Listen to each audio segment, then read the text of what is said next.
Philippe, bonsoir. Bonsoir, Grégoire. Nous nous rencontrons aujourd'hui pour un nouvel entretien pour la rentrée. Bon, eh bien, Manuel Grégoire, bonsoir. Bon, Pierre n'est pas là, apparemment, on n'a pas réussi à le joindre. Donc, je suppose que pour son travail, il doit être à l'étranger. C'est bon, c'est dommage. Bon, on lui fait un grand bonjour. Eh bien, écoutez, je vous écoute. À vous. Alors, on va démarrer cet entretien avec la visite du roi d'Angleterre Charles III en France. Alors, qu'est-ce que vous avez pensé de l'accueil qui a été réservé, qui lui a été réservé, pardon, par à lui et à son épouse Camilla, par Emmanuel Macron à Versailles? Moi. Alors, je dirais, première observation, quand on me parle des Anglais ou de l'Angleterre, je pense tout de suite à Jeanne d'Arc et à Mers el-Kébir, entre autres. Et j'avoue que ça me fait un petit peu mal quand même de voir toutes les faces que le sieur Macron a déployées pour cet individu, d'une nation qui a toujours été traîtresse avec nous, sans compter au Canada.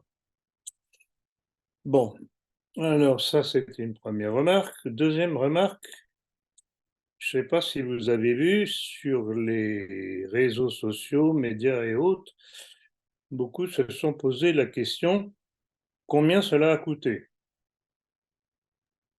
Oui, Hmm. effectivement, combien ça a coûté le vin? Apparemment, il y avait des bouteilles Alors, à oui, un prix assez justement. élevé. Alors, attendez. Alors, j'ai un texte de Libération du 26 septembre qui a estimé à 6 270 000 € de notre poche. Parce qu'on nous dit que Georges III a été invité avec son épouse par Emmanuel Macron et Brigitte, mais que je sache, c'est pas lui qui va payer, hein, c'est nous. Donc, alors on peut se dire, oh, c'est pas possible, un film pareil, c'est pas possible. Alors, on a déjà fait la réflexion, mais écoutez, comment pouvez-vous, comment d'autres peuvent affirmer que ça a coûté aussi cher? Eh bien, une démarche qui a été faite, justement. On a la description du menu, euh, les mets les plus raffinés possibles, les vins les plus chers possibles, dont certains vins à plus de 1 500 € la bouteille. Je pense il y aura eu plus d'une bouteille, d'autant qu'il y avait, de mémoire, il y avait 160 convives, des fidèles de Macron, bien entendu.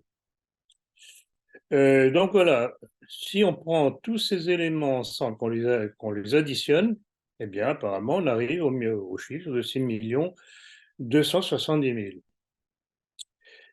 Alors, j'ai bien ri parce que Libération, qui est tout de même pas un journal de nos milieux, a tout de même non seulement publié le chiffre qui est un petit peu dépréciatif pour l'image, un peu plus encore de l'image de Macron, mais avec ce petit commentaire, se rappelant que Macron avait dit lors d'une déclaration des conseils des ministres en août 2022, l'abondance, c'est fini. Ça dépend pour qui. Donc voilà, deuxième remarque. Alors, troisième remarque, incidemment en passant. On a remarqué que Charles III n'avait pas fait le baisement à Brigitte. Ah. Alors, le plus beau, c'est qu'il y a un montage sur Internet qui montre Georges III en train de faire le baisement à d'autres dames, d'autres femmes plutôt. Alors, pourquoi elle et pourquoi Brigitte? Ou bien parce qu'il aurait des doutes sur son sexe, qu'on ne baisse pas la main d'un homme. Oh, peut-être que Brigitte est pudique, Philippe. Question.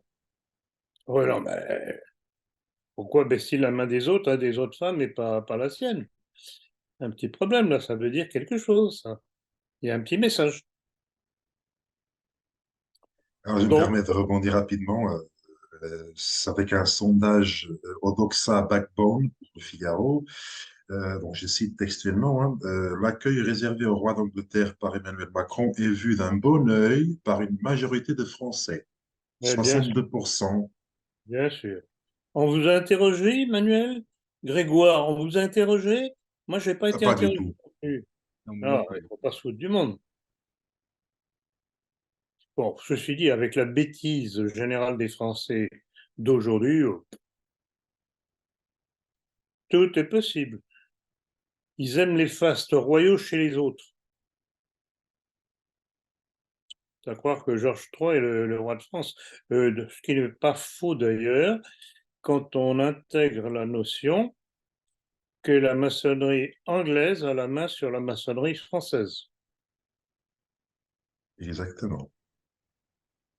Donc, ceci explique cela. C'est d'ailleurs en Angleterre qu'ont été formés les premiers grands maîtres de la formation française. Mais bien sûr, tout ça est dans mon livre sur la maçonnerie. Alors, je ne peux pas le proposer à la vente pour le moment parce que c'est épuisé.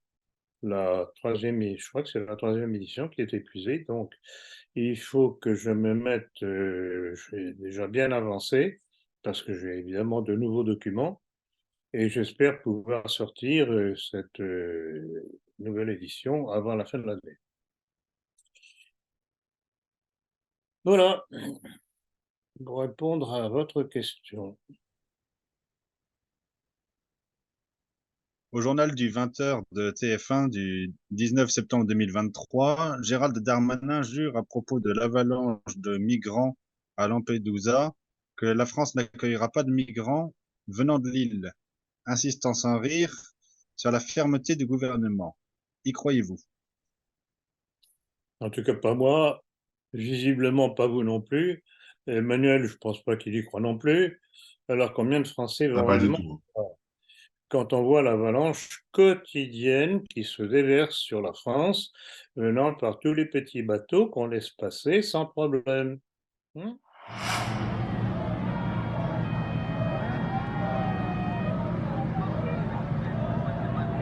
Guarda le barchette di ferro, qua, va.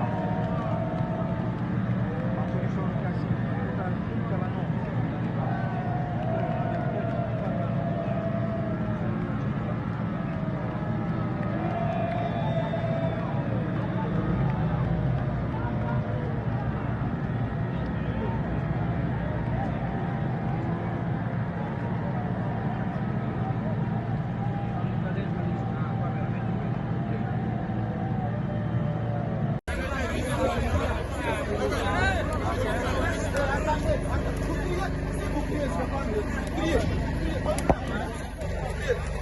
Monsieur, vous deux là-bas. Vous deux, ici.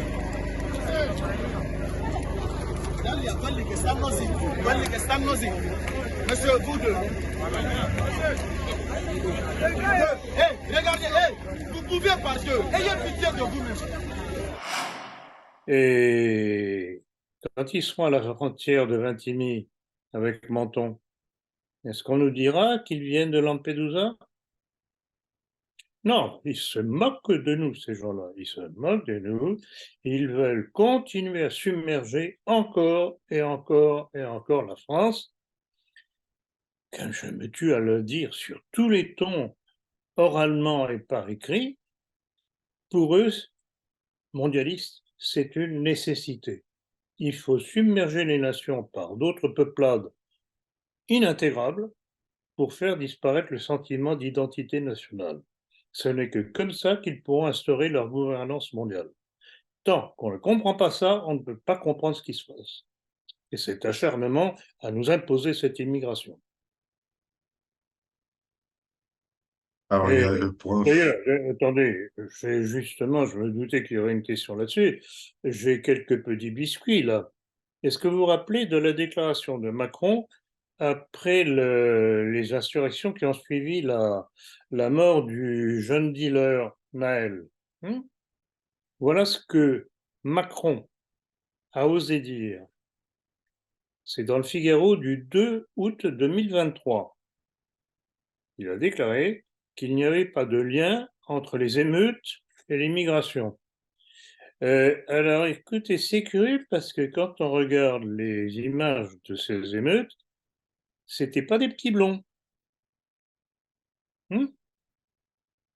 Et voilà comment Macron ment. Lui, Darmanin et tous. Et ce n'est pas nouveau parce que déjà, je retrouvais dans mes archives le 21 juin 2017, c'était l'année de son arrivée au pouvoir. Il avait déclaré, contrairement à ce que certains disent, nous ne sommes pas confrontés à une vague d'immigration. Alors c'est quoi? Et de surcroît, il avait ajouté que l'immigration se révèle être une chance d'un point de vue économique, culturel et social. Alors, économique, ah bon? Culturel? Ah ouais, vraiment? Et social? Il n'y a qu'à voir les événements dans les rues. Si c'est ça le social, merci. Donc, il a ajouté, c'est une chance d'un point de vue économique, culturel, social. Donc, je vous dis, c'est la poursuite du plan mondialiste. Alors, je rappelle une déclaration de Bruno Retailleau sur France Inter du 19 septembre. Moi, je l'ai cité, pardon. Il y a une forme de submersion au sens propre du terme. C'est un qualificatif que l'on doit pouvoir employer compte tenu des proportions. Par contre, Eric Ciotti, sur RTL, je ne me souviens plus de la date, avait déclaré que la France a délivré en 2022 plus de 500 000 titres de séjour si on ajoute les demandes d'asile, et que c'était une forme de submersion migratoire. Tout à fait. Pour revenir rapidement sur Lampedusa, juste pour information, entre le 11 et le 13 septembre, seulement pendant ces 3 jours, il y a presque 10 000 personnes qui sont arrivées dans l'île. C'est plus que l'ensemble de la population autochtone de cette petite île. Oui, c'est l'avalanche. En ce moment, c'est l'avalanche. Je me demande d'ailleurs si Macron, sentant qu'il risque de devoir partir plus tôt que prévu, ne cherche pas à mettre les bouchées doubles pour nous submerger encore et encore. Alors, bon, j'avoue que j'ai apprécié les déclarations de Retailleau, c'est tout à fait ça, submersion, effectivement. Et ce que je ne comprends pas, je sais bien que c'est le jeu des médias en faveur de Macron, c'est qu'il laisse toujours entendre que les républicains finiraient par se rallier à l'ex-majorité, c'est-à-dire à Macron. Alors si jamais les républicains font ça, c'est leur mort. Mais Gérald Darmanin précise bien qu'on n'accueillera pas de migrants venant de cette île en question, mais Oui, ça ne veut pas oui, bien dire qu'il sûr, n'y en non, aura pas d'autres. c'est pour ça que je disais tout à l'heure, quand ils seront à la frontière entre Vintimille et Menton, on va leur demander d'où ils viennent. Hein. Et s'ils viennent de Lampedusa, on dira non, demi-tour. Faut pas rigoler quand même, c'est vraiment prendre les Français pour des couillons. Malheureusement, c'est pas toujours faux.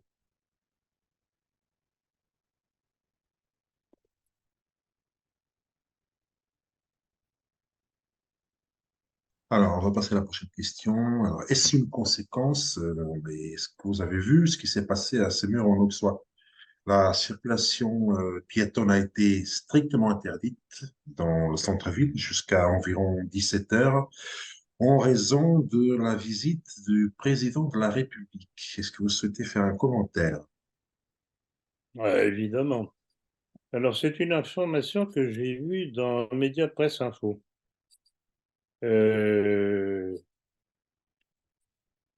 Alors, il y a un élément de l'information qui manque, Manuel. C'est qu'ils ne pouvaient se déplacer qu'en faisant état de leur domiciliation et accompagnés par la police. Accompagnés par la police. Non, mais vous vous rendez compte de ce pays?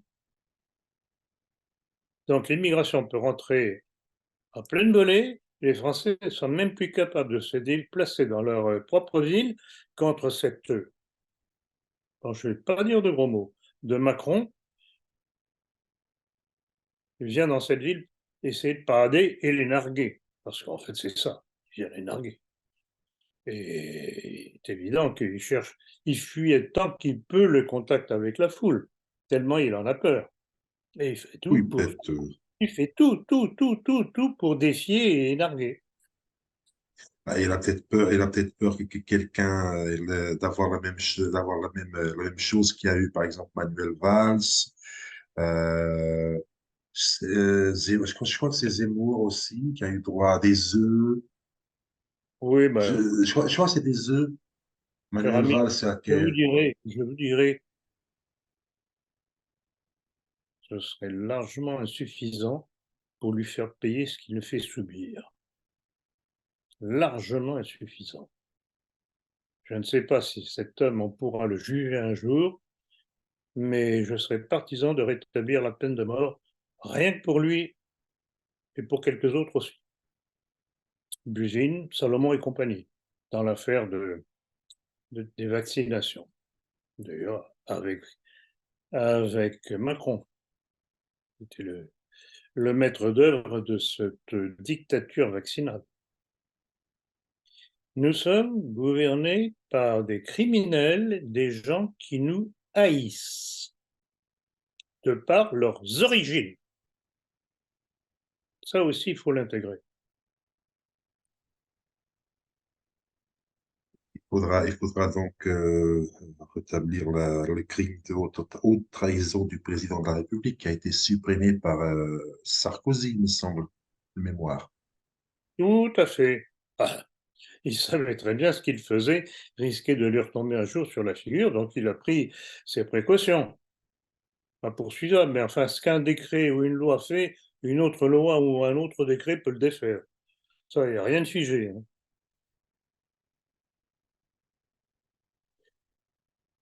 Et alors, il y a une petite chose aussi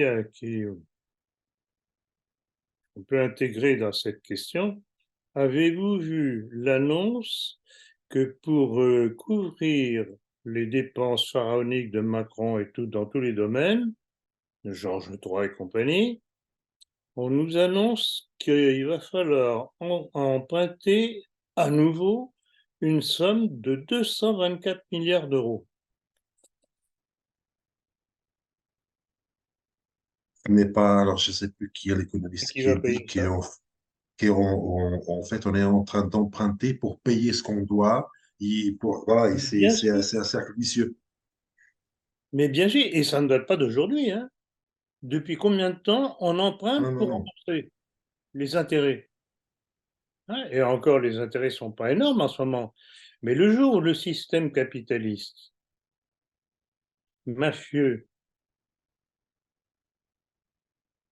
imposera des taux d'intérêt supérieurs, ben la France, Macron ou celui qui sera là, sera obligé de vendre ce qu'il y a encore à vendre en France. Il C'est n'y ça que ça va a plus rien, devenir. il y a plus rien à vendre, Philippe. Ils ont tout vendu, Oh tout est non, il y a vendu, encore des tout choses. est dit. Bah, Heureusement, malheureusement, il y a encore beaucoup de choses à vendre en France. à Mais, moins de vendre les châteaux et les monuments et l'armée française mais bien peut-être, sinon, entendu, mais pourquoi ne pas vendre l'Arc de Triomphe? Hein? Après tout, on peut le démolir, plutôt le démonter pierre par pièce pour le mettre ailleurs. Non, non, mais les Français ne se rendent pas compte de ce qui se passe. Hein? Tant qu'ils ont de quoi bouffer un petit peu dans leur gamelle, ou qu'ils peuvent aller en vacances, tout va bien, après moi le déluge. Mais le déluge, il est pas loin.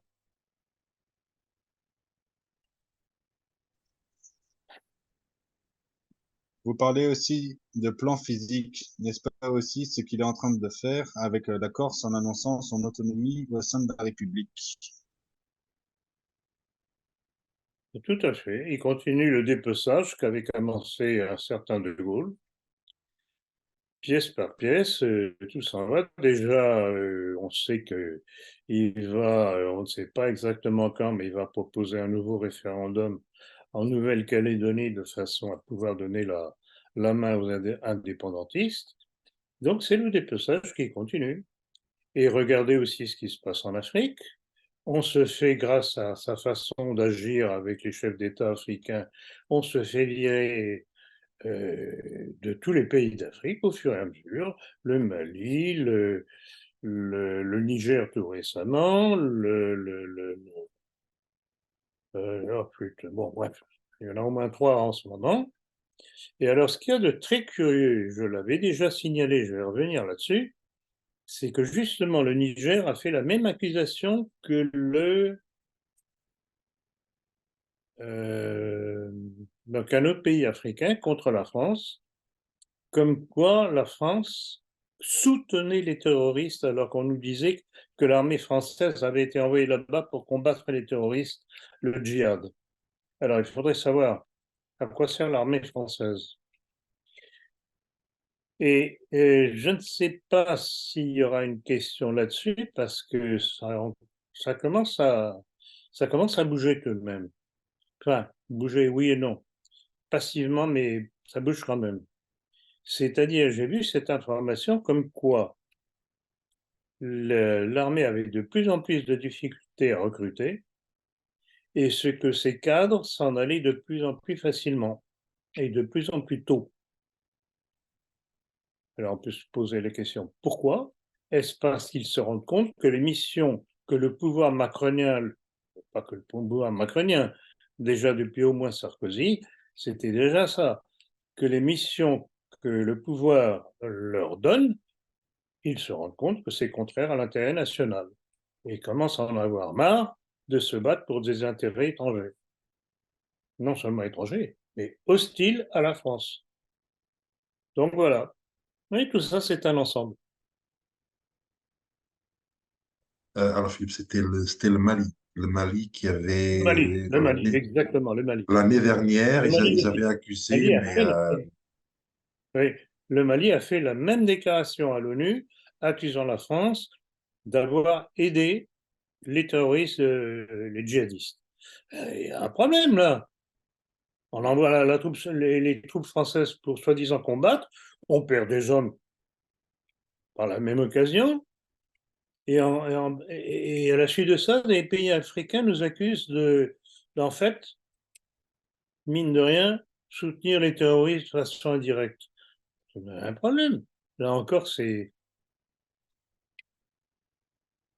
Philippe, politique ouais, mondiale. Et surtout, alors qu'en dépit de la décolonisation de De Gaulle, la France avait tout de même réussi à garder des points d'appui dans ces pays d'Afrique, la façon d'agir de Macron avec les chefs d'État africains, par son mépris, eh bien, il les pousse à bout et ils disent, bon, maintenant, dehors.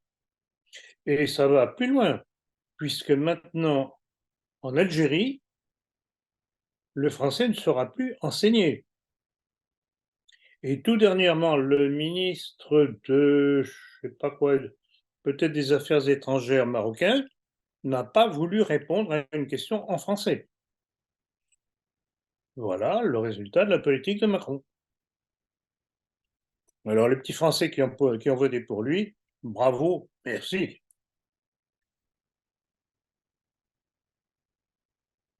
Bande de cons. et concernant donc la Corse, Philippe, c'est ce que vous avez peut-être. Ça fait Sur quoi? longtemps que c'est concernant Sur la quoi? Corse, Oui. la question que vient concernant la Corse, l'autonomie de la Corse au sein de la République. C'est ce qui Oui, demandait alors, Grégoire. ça vous rappelle pas quelque chose, hein, à propos de l'Algérie, quand De Gaulle parlait de l'indépendance dans l'interdépendance? Ça commence comme ça se termine dans l'indépendance.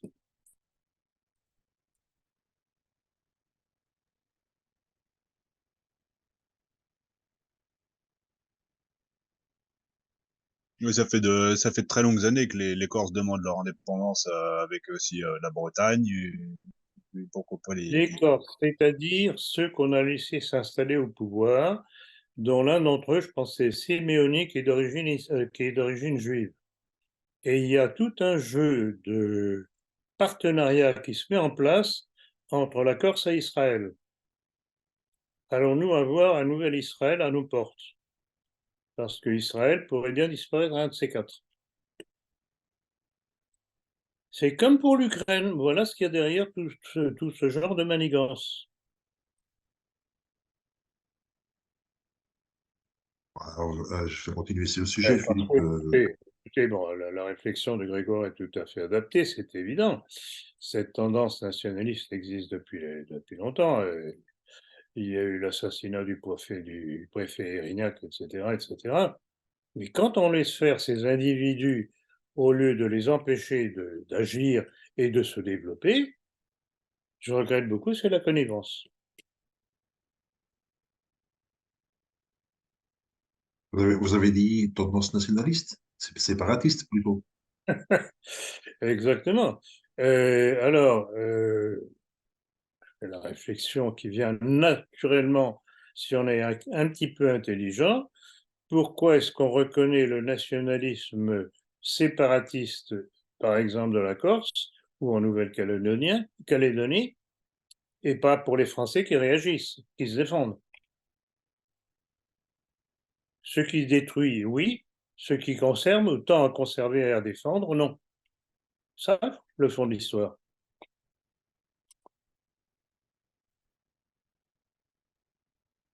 Là, je vais rebondir sur l'Afrique. Alors, c'est bon, c'est la prochaine question.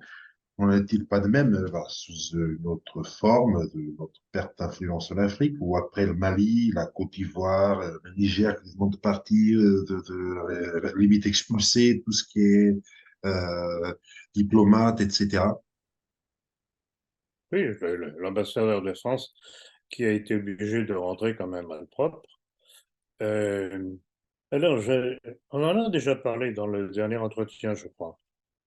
Il faut savoir que la junte militaire qui s'est emparée du pouvoir au Niger, c'est les généraux qui commandent cette junte ont été formés aux États-Unis. Donc voilà, on est à la botte des États-Unis et les États-Unis nous trahissent tant qu'ils peuvent. Donc, classique de la part du monde anglo-saxon.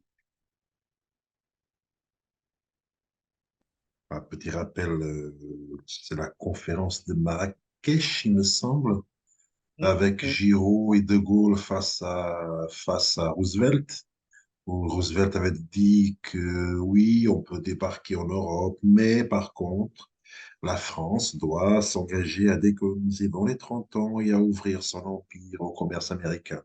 Giraud a claqué la porte, De Gaulle est resté. Bon, le Et reste, on connaît. il a eu un accident d'avion. Ou, bah, entre guillemets, on va dire. C'est gênant. Et que comme toutes les personnalités qui pouvaient être un obstacle à l'arrivée au pouvoir de Gaulle ont disparu. Darlan, assassiné. Giraud, probablement lui aussi assassiné dans cet accident d'avion. Il faut lire mon livre, Charles de Gaulle, de la légende à la réalité. Il n'y a pas un ancien gaulliste qui a osé me dire que j'étais un menteur. Au contraire, je reçois des lettres d'anciens gaullistes me disant qu'ils sont bouleversés, qu'ils ne savaient pas tout ça. En fait, le propre des salopards, des traîtres dans l'histoire est de compter sur l'ignorance des peuples. C'est pour ça que l'information est tellement importante, la contre-information, pour ouvrir les yeux aux gens, puisqu'ils sont électeurs.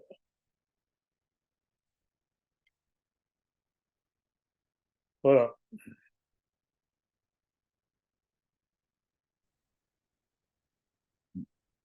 Pour revenir au plan économique, Elisabeth Bornstein annonce que pour pallier la pénurie de médicaments, le gouvernement allait augmenter leur prix. Qu'en pensez-vous?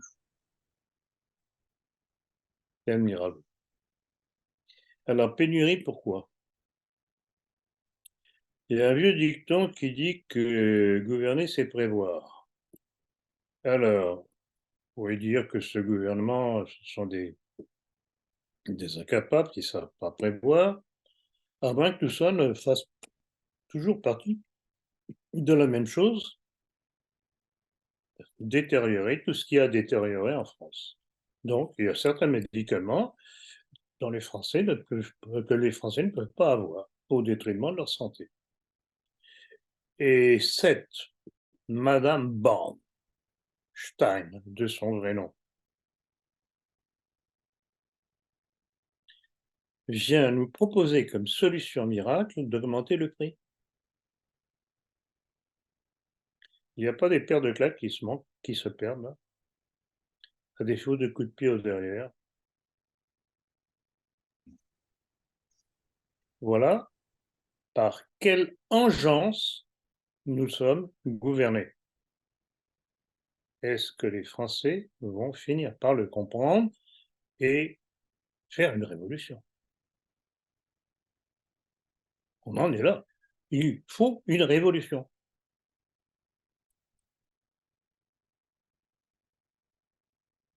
Il parle de pénurie de médicaments, mais par contre, il parle jamais de pénurie de vaccins. C'est juste, bravo Grégoire. D'autant que, comme Macron et sa clique se préoccupent de la santé des petits Français, surtout pour les massacrer, on nous annonce la nouvelle campagne de vaccination à partir du 2 octobre, c'est-à-dire aujourd'hui. Alors, écoutez, il y a tout de même un problème très, très, très grave.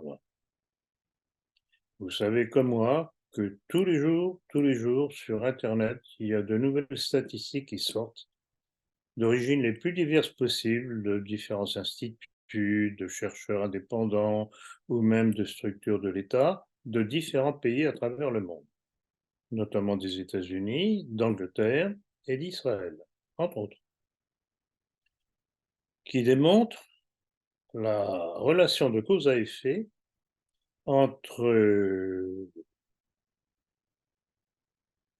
des effets contraires à la santé de ceux qui ont été vaccinés, des myocardites, des paralysies de ceux-ci, des cécités qui arrivent, non réversibles. Autour de moi, j'en connais deux. Et la mortalité. La correspondance entre la morbidité et la mortalité par rapport à la vaccination est effarante.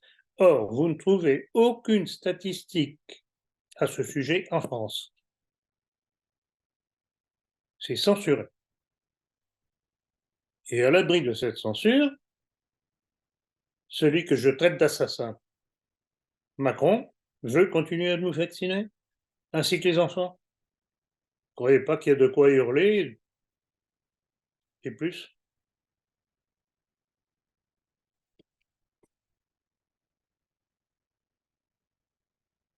On va rester sur le sujet, mais concernant cette augmentation, hein, parce que Madame Bornstein est fille de pharmacien, elle devrait bien connaître le sujet, non? J'ai vu. J'ai vu. Oui, ben apparemment, oui. En tout cas, je ne sais pas s'il connaît le sujet ou pas, mais en tout cas, sa famille s'est bien enrichie avec un médicament là encore dangereux. C'est le stilbostérol Born, qui est vendu aujourd'hui par Sanofi, donc vous pouvez vous en méfier. La description que j'ai trouvée sur Internet, c'est un estrogène de synthèse, le distilbène, qui a été responsable de cancer du vagin chez la femme et de malformations génitales chez l'enfant, engendrant une stérilité des victimes. Déjà, la famille Bornstein travaillait bien pour leur cause, notre élimination. Et alors, ce qu'il y a d'intéressant aussi, petite note supplémentaire que j'ai trouvée encore sur Internet, je cite, la molécule de distilbène faisait l'objet d'un trafic au sein de la communauté transsexuelle depuis au moins les années 60. Or, vous savez qu'Elisabeth Bornstein est homosexuelle, donc on peut comprendre ses sympathies et sa proximité. Voilà par qui on est gouverné. Et tenez-vous des conséquences.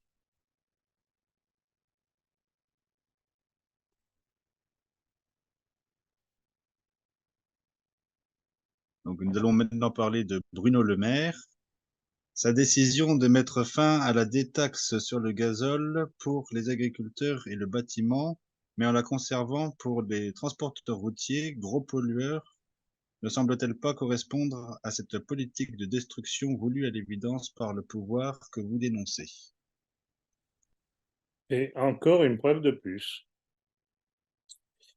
Ah, il y a une chose que je ne... Enfin, bien sûr que je le comprends, mais une chose qui saute aux yeux, pourquoi est-ce qu'en dépit, surtout en ce moment, alors qu'on nous casse les oreilles ou les pieds, etc., avec le réchauffement climatique, on continue à privilégier le transport par camion, par gros transporteurs, qui polluent énormément, au lieu de faire les transports par les trains, il suffirait d'adapter les trains et de rendre les tarifs concurrentiels. On peut tout faire. Avec les containers aujourd'hui, on peut tout faire. C'est-à-dire qu'on peut arriver à distribuer au travers des containers telle et telle chose en telle et telle partie du territoire plus ou moins reculé, et ceux ou ces containers sont ensuite transportés par de petits camions. Donc on évite justement ces gros transporteurs sur les autoroutes qui polluent énormément et qui défoncent les autoroutes. Donc un coût supplémentaire. Et alors, qui va payer tout ça? Eh bien, les agriculteurs, encore une fois. Et les autres, c'était qui déjà? Les agriculteurs Et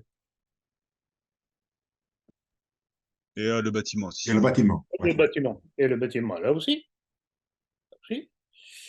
Pourquoi est-ce que ce sont toujours les mêmes catégories qui trinquent dans ces décisions du pouvoir? C'est que sans doute il y a de très très gros intérêts là derrière dont bénéficient nos gouvernants. On a besoin de faire un petit dessin.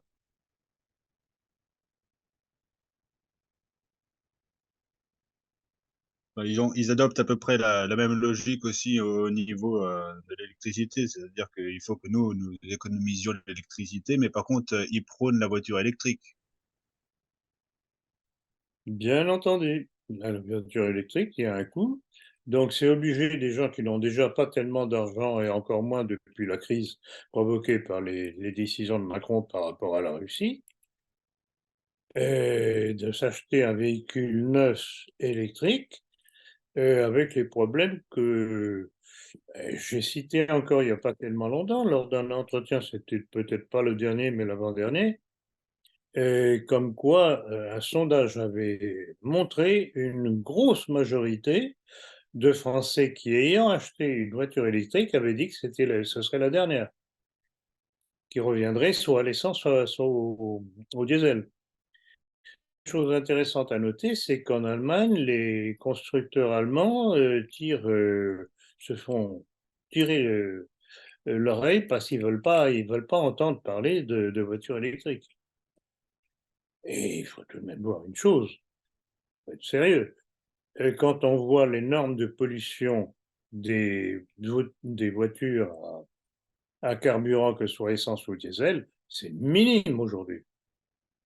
Et on ne parle pas de la pollution par les déchets de batterie. Qu'est-ce qui va se passer?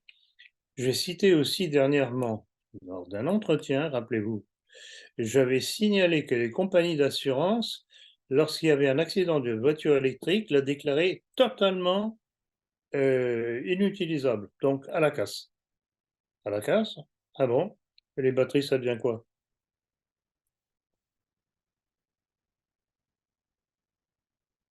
Gouverner, c'est prévoir. C'est très gentil cette histoire de trucs électriques, mais attention au retour. En fait, dans toutes ces décisions du pouvoir, c'est toujours la même chose. Faites ce que je dis, pas ce que je fais.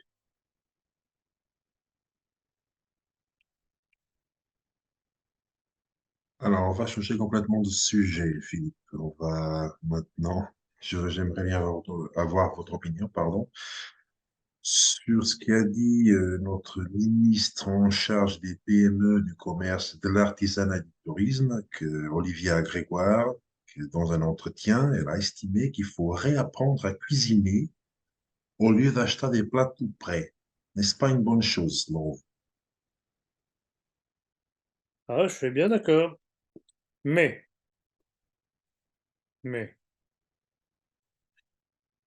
quand on sait ce que c'est que la vie d'une mère de famille aujourd'hui qui doit travailler avec son mari, enfin, comme son mari, pour subvenir aux besoins de la famille, est-ce que vous croyez que déjà qu'elle n'a pas beaucoup de temps pour s'occuper de ses enfants, elle va avoir le temps de fabriquer des bons petits plats? Donc, je dirais que ça, la déclaration de cette personne en soi est bonne, mais c'est une très belle hypocrisie, parce que ce n'est malheureusement pas faisable. Avec le prix de la vie actuelle, deux, Ah, trois choses rapidement, on paye Aujourd'hui, une fortune. aujourd'hui, un ménage, à moins qu'il n'ait une fortune personnelle, le mari est obligé de travailler, la femme est obligée de travailler. Donc tout ça, c'est du temps passé hors de la famille. Et quand ils rentrent fatigués chez eux, ils doivent encore s'occuper de leurs enfants et il faudrait qu'ils fassent de bons petits plats. Parce que c'est trop du monde. Eh bien, cette dame qui a fait cette belle déclaration, ah, la déclaration est parfaite. Mais elle se fout du monde. Vraiment, c'est une caractéristique de tous ces gens qui nous gouvernent.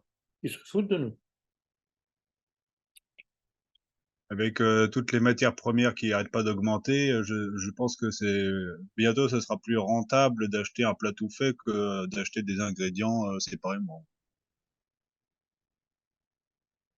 Non, mais c'est comme ça qu'on rentre dans la malbouffe, qui a des conséquences sur la santé, etc., etc., etc. Il ne faut pas croire que c'est un hasard. Je pense que tout ça est sciemment calculé et étudié. Il y a une volonté de détruire la santé des peuples. Ça va avec le reste. Donc, si vous avez, si vous avez un petit morceau de terre, essayez de cultiver les choses essentielles, ça servira toujours. Et ce sera probablement de meilleure qualité que ce que vous achetez en grande surface.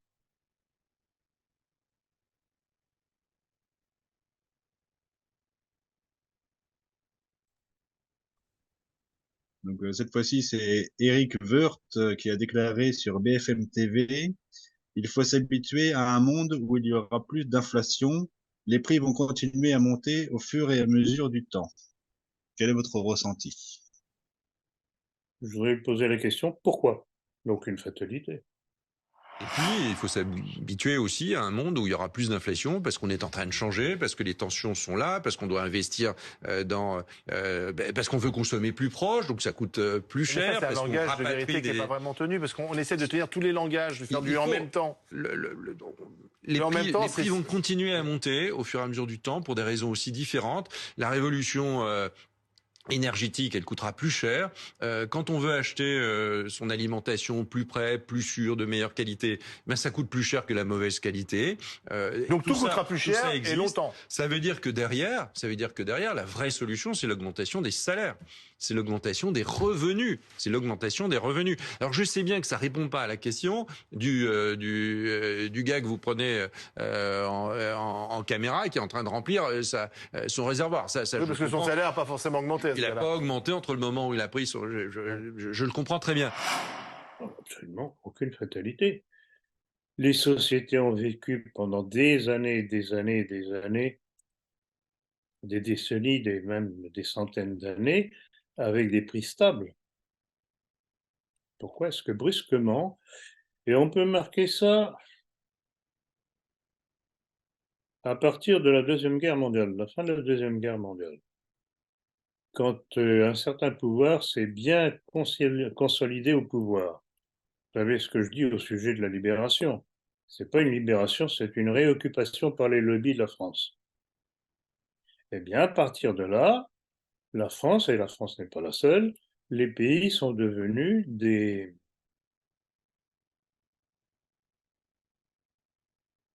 choses à dépecer, à en tirer le maximum, à vampiriser. En fait, vampiriser, c'est ça le terme. Alors, Wörth, je voudrais rappeler deux petites choses. Premièrement, il est franc-maçon. Et deuxièmement, il a été un très, très, très, très mauvais, pas d'étonnement de ce côté-là, ministre de l'économie de Sarkozy. Et c'est ça qui vient nous annoncer les lendemains radieux. Les lendemains radieux. Un petit rappel, lors du plan Marshall, il me semble que les États-Unis, une des exigences des États-Unis, a été la création de 200 salles de cinéma sur le territoire français, qu'on puisse absorber leur culture, leur façon de consommer, leur mode de vie, etc. The American Way of Life. Le mode de vivre américain. Et c'est ce qu'on voit aujourd'hui. Aujourd'hui, les gens, nous avons des traditions chez nous qui ont été importées, comme on est au mois d'octobre, on va avoir droit, dans pas longtemps, comment s'appelle cette chose, euh, L'Halloween. L'Halloween, on Halloween, va oui. avoir droit. C'est en octobre ou en novembre? C'est enfin, je crois que c'est le 31 octobre, je me semble. Oui, enfin bref, peu importe.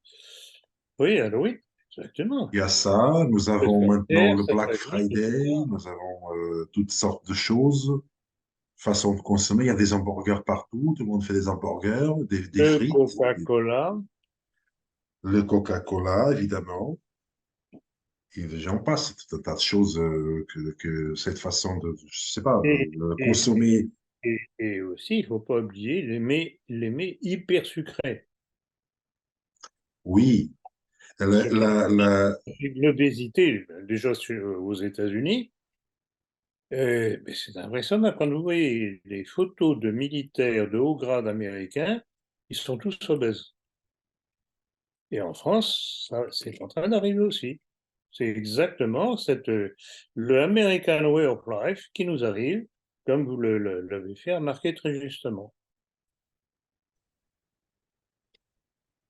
On peut aussi parler de l'avenue du wokisme aussi qui vient de chez eux. Et puis, Aussi, mais on peut dire que toutes les choses qui détruisent ou qui ont détruit la société depuis des décennies viennent toutes du monde anglo-saxon et notamment des États-Unis. Toutes. Le féminisme qui détruit les couples sous prétexte d'égalité. Il n'y a pas d'égalité, il y a complémentarité. Et les femmes qui tombent dans le panneau ne se rendent pas compte qu'elles se détruisent elles-mêmes.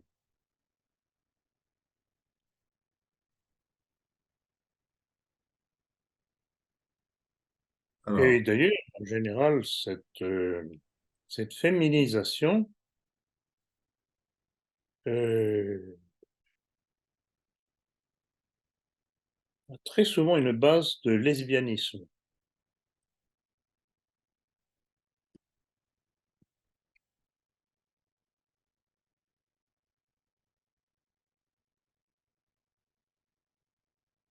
alors Philippe, j'aimerais avoir votre opinion. Alors, on va complètement changer de sujet parce que j'aimerais avoir votre opinion sur ce qui est arrivé à un médecin du Nord-Pas-de-Calais. Alors, il a été suspendu par l'Ordre des médecins parce qu'il a osé consulter le statut vaccinal d'Emmanuel Macron.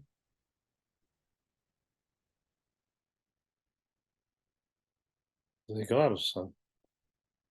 Qu'est-ce qui est grave? Alors, Qu'il est consulté ou que ce soit l'ordre des médecins qui, une fois de plus, protège l'ignoble personnage qui nous gouverne. l'Ordre Alors, des médecins l'accuse de manquement à la déontologie. comment? l'ordre des médecins l'accuse de manquement à la déontologie, il me semble. Oui, c'est ça, la déontologie, oui, à double volet. Bon, je regrette beaucoup, mais c'est un aveu. Si on se fait condamner pour chercher si Macron a été vacciné, alors qu'il est censé donner l'exemple aux Français, puisqu'il a imposé aux Français la vaccination, donc on est tout de même en droit de savoir s'il s'est réellement fait vacciner ou pas. Et dans la mesure où on se fait condamner pour avoir cherché si réellement il ne nous avait pas menti, ce qui me semble absolument certain, eh bien c'est un aveu. Il ne s'est pas fait vacciner.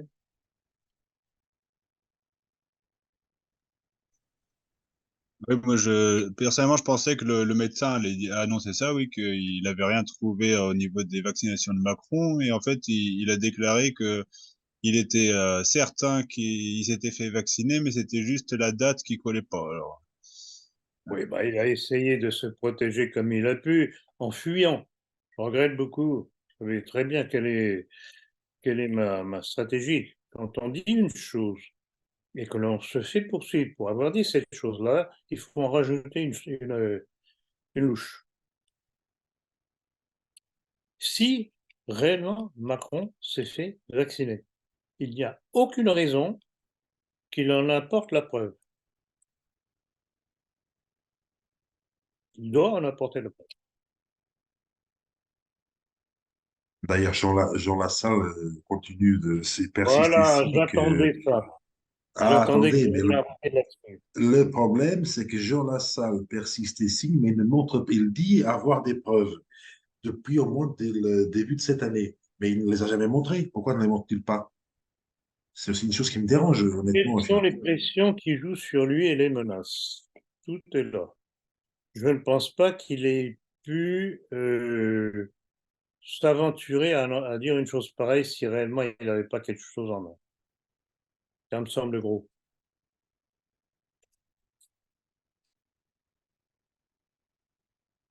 Et puis il n'y a pas que Macron, et les autres, tous les personnels du gouvernement.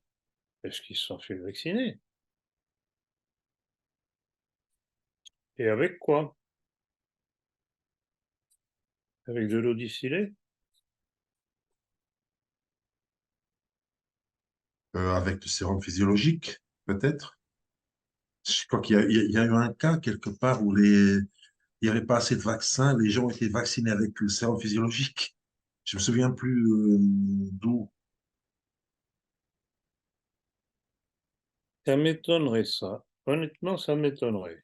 Parce que le but était de les vacciner avec le véritable vaccin.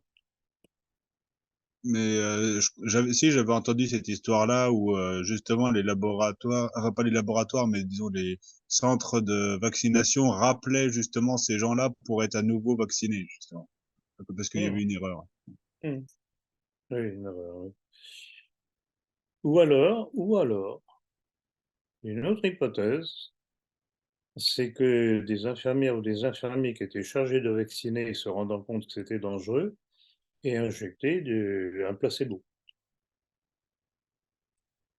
Je sais pas. Alors, je vais le prouver, Philippe. Il restera toujours une chape de plomb sur ce truc-là, puisque le pouvoir, évidemment, ne va pas nous dire ce qu'il a réellement fait. Tout ce que l'on peut dire, c'est ce que je dénonce justement sur base de toutes les statistiques qui sortent tous les jours à travers le monde, sauf en France, et qui montrent la relation absolument mathématique entre les décès ou les maladies qui en sont issues après vaccination. Ça, c'est indiscutable.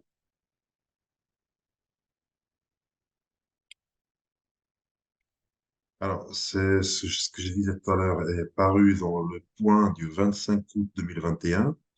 C'est arrivé dans la Sarthe, au centre de vaccination de la Flèche, où ils disent il y a 2 séances de rattrapage. Il y a des gens qui ont reçu, soi-disant par erreur, une injection de sérum physiologique à la place du vaccin. 200 personnes ont été piquées. Euh, dans le but de se protéger, mais ils ont reçu, ils ont été victimes d'une erreur dans la reconstitution d'un flacon. Donc, tous ces gens-là ont été rappelés pour venir refaire leur vaccin.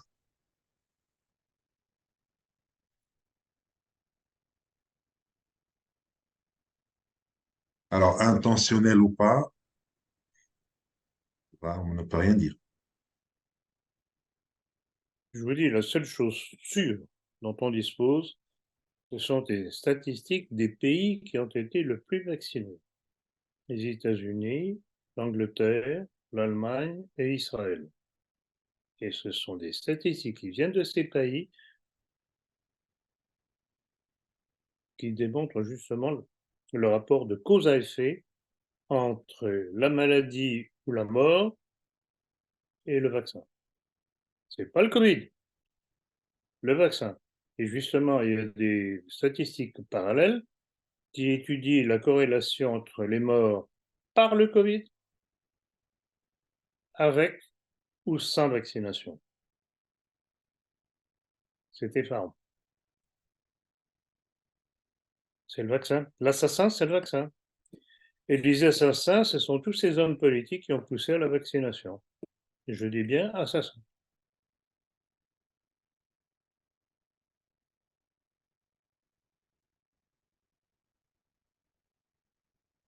Pour rester sur Emmanuel Macron, qu'avez-vous pensé, qu'avez-vous pensé de l'accueil chaleureux qui lui a été réservé au Stade de France lors de l'ouverture de la Coupe du Monde de rugby?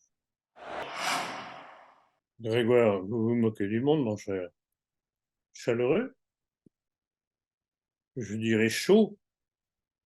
C'est une bronca générale dans le stade contre Macron. Chaleureux, oui, oui, c'était chaud. C'était chaud, mais ça démontrait justement l'exaspération tout au moins des supporters du rugby en France, qui d'ailleurs est très très mal vu par les médias parce qu'ils trouvent que c'est un sport très ringard en fait, très franchouillard.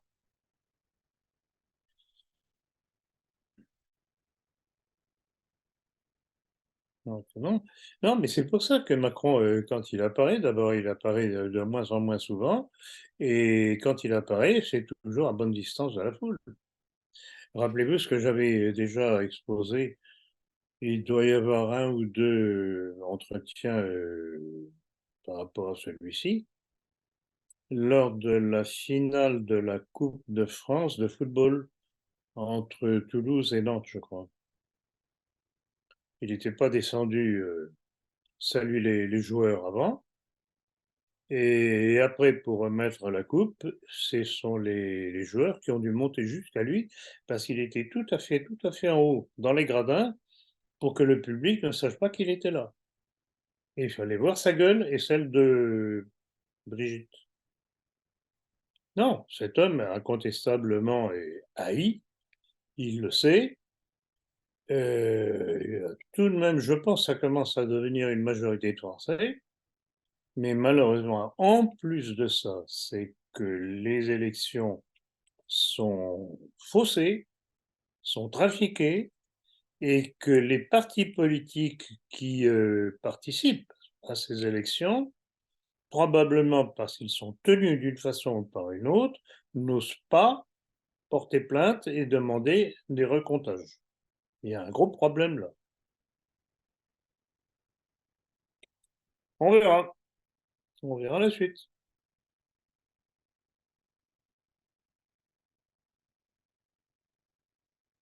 Alors, on va rester sur le gouvernement, et cette fois, on va revenir aux réfugiés. Parce que le gouvernement a, on va dire, créé, ils viennent de sortir un plan pour revitaliser les campagnes. Alors, ce plan est intitulé Accueillir et intégrer des personnes réfugiées au milieu rural. Qu'en pensez-vous de ce petit plan? Bon, il n'y a rien de nouveau. Déjà, Attali avait suggéré ça, donc je constate que le pouvoir est très obéissant aux directives du sieur Attali. Non, mais là encore, il se moque du monde. Il croit vraiment que ces migrants vont se retrousser les manches pour cultiver les champs? Pas rigoler. Ils vont continuer à vivre de toutes les subventions que l'État leur donne de notre poche. Et puis, ce sont des métastases.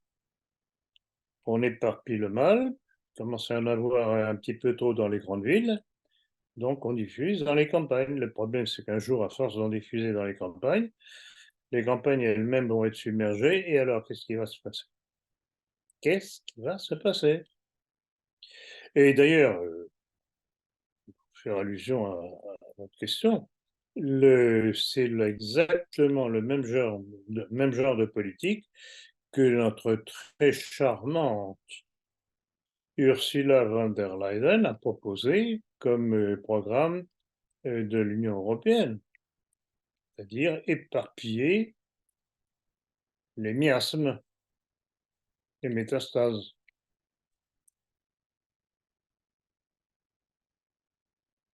Je dis, Oui, repartir, ouais, oui. ça fait- Parmi les...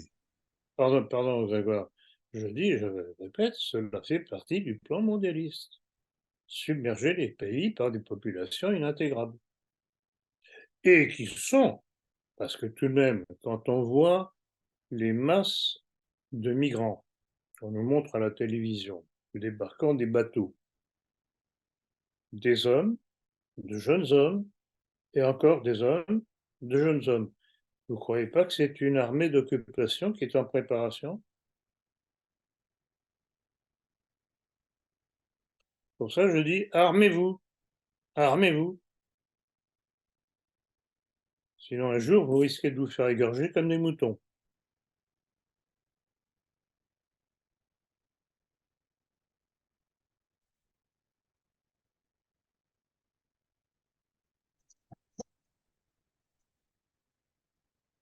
Alors, en 2022, il y a eu 234 300 interruptions volontaires de grossesse, IVG, en France, un chiffre en hausse après 2 années de baisse exceptionnelle liée au Covid-19.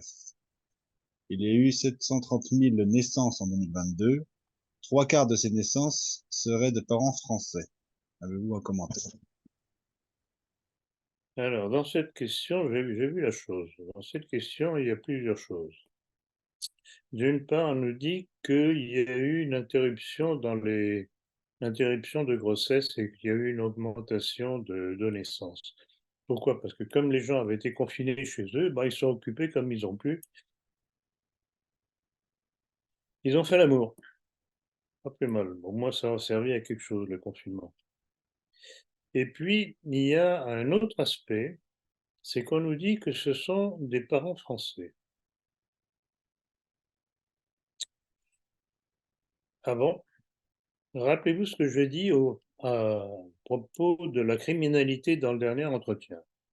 Là aussi, on nous disait que 80% des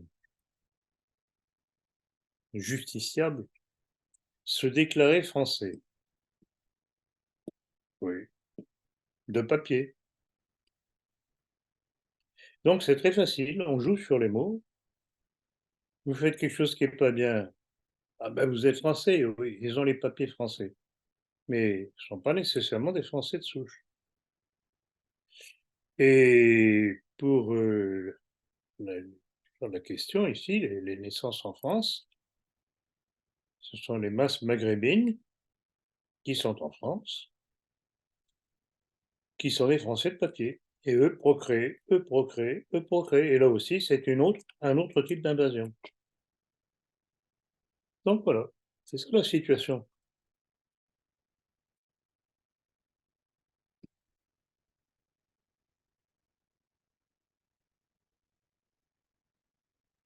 Alors, Philippe, je vous propose de passer à nos Ah, milieux. Oui. attendez. Justement, j'ai trouvé un truc très intéressant sur Internet. C'est un rapport de 2022 sur la balance des paiements et la position extérieure de la France, publié par la Banque de France. Pas tout à fait complotiste à mon avis. qui donne des chiffres tout de même très intéressants. C'est en page 12 de ce rapport. Et voilà ce qu'ils disent.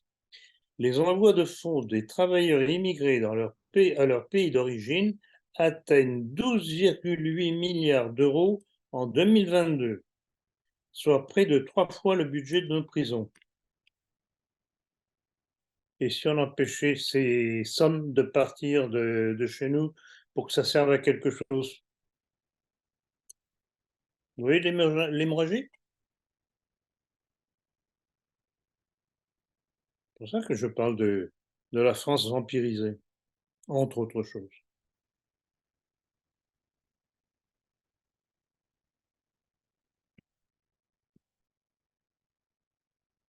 Je vous propose de passer donc à nos milieux cette fois-ci, notamment avec la publication de votre dernière conférence sur YouTube.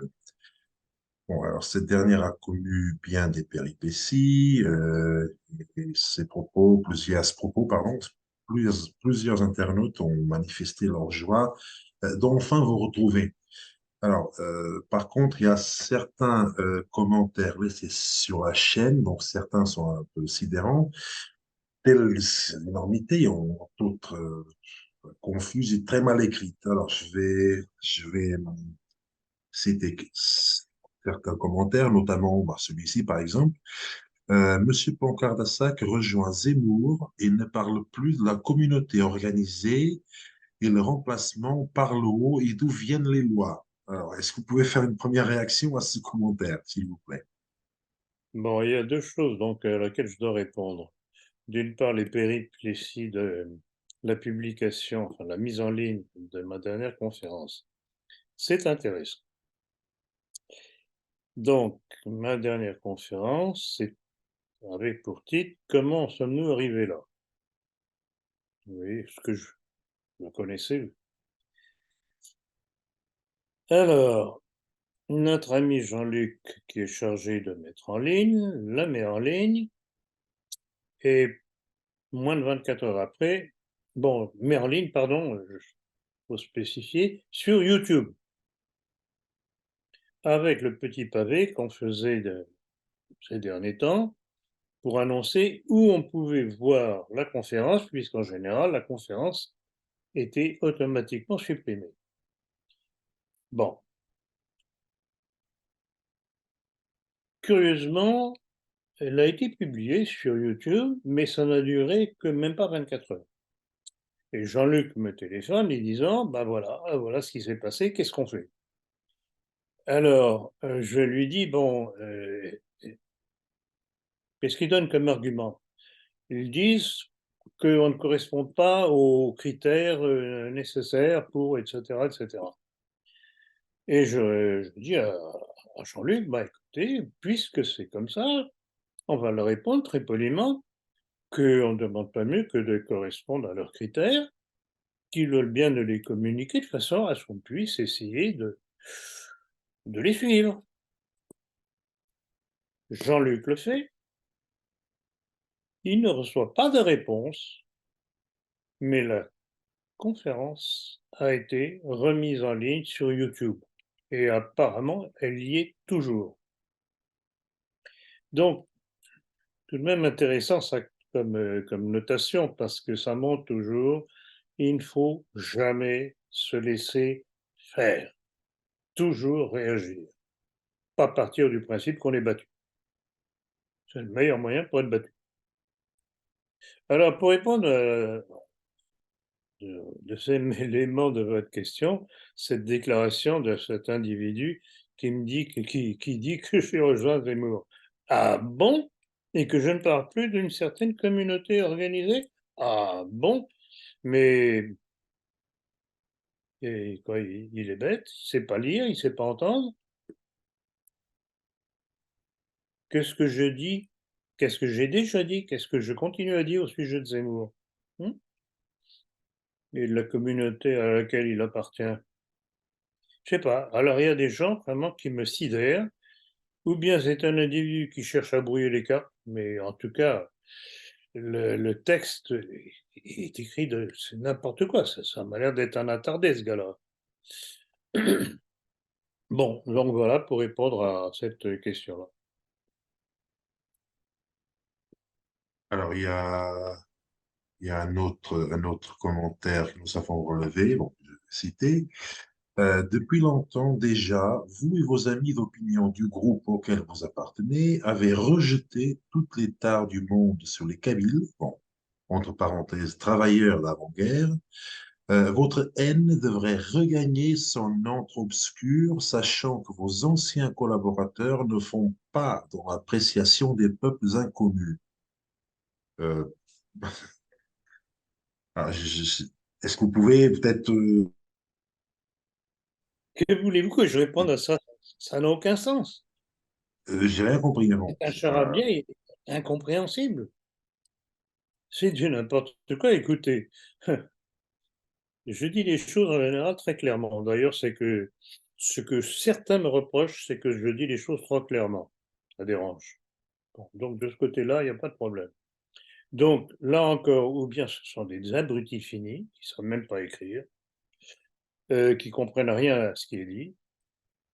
Et je voudrais revenir sur une chose aussi, c'est sûr que sur ceux, c'est gentil de leur part, mais quand même, dire ah, je suis content de vous voir réapparaître, monsieur Poncardassac, on croyait que vous ne me faisiez plus de confiance. Tout ça parce qu'un beau jour, YouTube a cessé de publier mes conférences. Et ces gens-là sont accrochés comme une. comme je sais pas quoi, comme la sécotine, comme la colle, à YouTube. Ils n'arrivent pas à s'en dégager. Et pourtant, Dieu sait, je le disais à l'instant encore, que chaque fois, depuis déjà plusieurs mois, on mettait, avec l'annonce de la conférence, les chaînes sur lesquelles on pouvait voir les conférences, mes conférences. Donc, il y a évidemment notre site, nationalisme-français.com, Odyssée, Telegram, Brighton, il y en a plusieurs, il y en a une dizaine presque de chaînes où on peut voir. Donc ces gens-là, je ne sais pas, ils sont figés, ils ne cherchent pas. Ils attendent que ça leur tombe tout rôti dans la gueule, qu'on leur mette la pape dans la bouche. Alors, la réaction, c'est gentil, mais enfin, j'ai envie de leur donner tout de même un petit coup de pied dans les fesses pour les faire bouger. Pourquoi? Effectivement, nous avons eu beaucoup de personnes qui ont écrit en commentaire, oui, enfin, on se retrouve à nouveau. Ah, vous voilà, enfin, ça fait plaisir de vous revoir. Mais c'est pas comme si on avait cessé de travailler, mais bon. Donc, d'autant qu'à chaque fois, on le signale dans le petit pavé qui est publié sur YouTube. Donc, ils ont la liste. Et en plus de ça, dans la politique, pour ceux qui sont abonnés, bien entendu, à la politique, à chaque fois, en dernière page, on donne inlassablement la liste des chaînes sur lesquelles on peut trouver les. Qu'on ne vienne pas me dire ah, monsieur Plancard, on est heureux de vous revoir. Non, mais c'est épouvantable. Ils ne se rendent pas compte de leur niaiserie, de leur paresse. Enfin, bon. Alors, nous avons relevé un dernier commentaire, mais celui-là, j'ai eu une petite discussion, bon, discussion vraiment avec l'individu qui est assez insistant. Je lui ai même demandé de se laver les oreilles. Cette personne a fini par partir, je crois. Alors, je vais citer.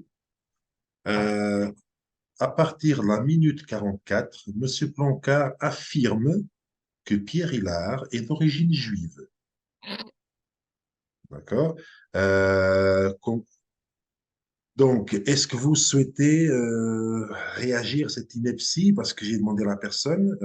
Moi, j'ai réécouté votre conférence. J'ai écouté et réécouté.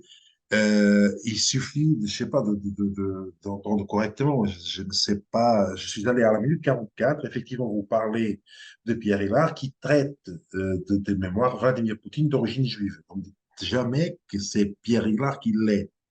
Alors, est-ce que vous souhaitez au Là moins... encore, là encore, ça rejoint ce que j'ai dénoncé tout à l'heure.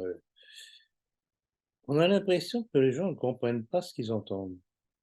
Ou alors la personne est de mauvaise foi. Elle a écrit ça pour donner à penser que j'avais fait cette déclaration sur Hillard, ce qui est pour me discréditer. Il y a suffisamment de choses à dire sur Hillard pour pas en rajouter plein, alors que c'est faux. Je n'ai jamais dit, je répète et je cite, je n'ai jamais dit que Pierre Hitler était juif. Et vous avez parfaitement, je vous remercie, raison de bien signaler que dans ma phrase, ce que je disais, c'est que je m'indignais que Pierre Hillard affirme contre toute vérité que Poutine est d'origine juive. Et vous verrez dans la politique, et tous nos abonnés à la politique le verront, dans le numéro de la politique qui va partir demain, j'ai écrit un article sur base d'une publication anglaise tout à fait hostile à Poutine, mais qui justement révèle ou confirme plutôt que Poutine en aucun cas aurait des origines juives. Bien au contraire. Bien au contraire. Donc, ceux qui sont abonnés à la politique, et j'encourage ceux qui ne le sont pas à s'y abonner parce qu'ils découvriront des choses qu'ils ne trouveront pas ailleurs et que ça leur évitera peut-être de mourir un peu moins bête.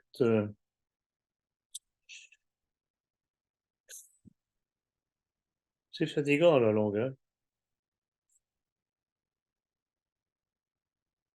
Donc, cet individu qui m'accuse de traiter Pierre Hillard d'origine juive, je vous dis, ou bien c'est un imbécile, il ne sait pas entendre, ou bien il l'a fait exprès pour me nuire. Quand je dis une chose, c'est toujours référencé.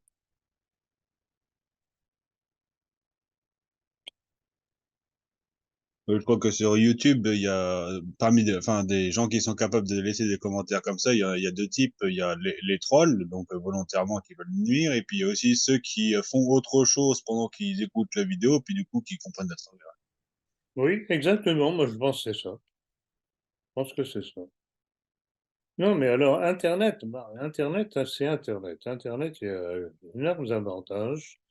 C'est que ça donne un espace de liberté pour l'instant. Mais d'un autre côté, on trouve tout et n'importe quoi. Et surtout les sujets, d'ailleurs, à propos de la vaccination et autres, on trouve des énormités.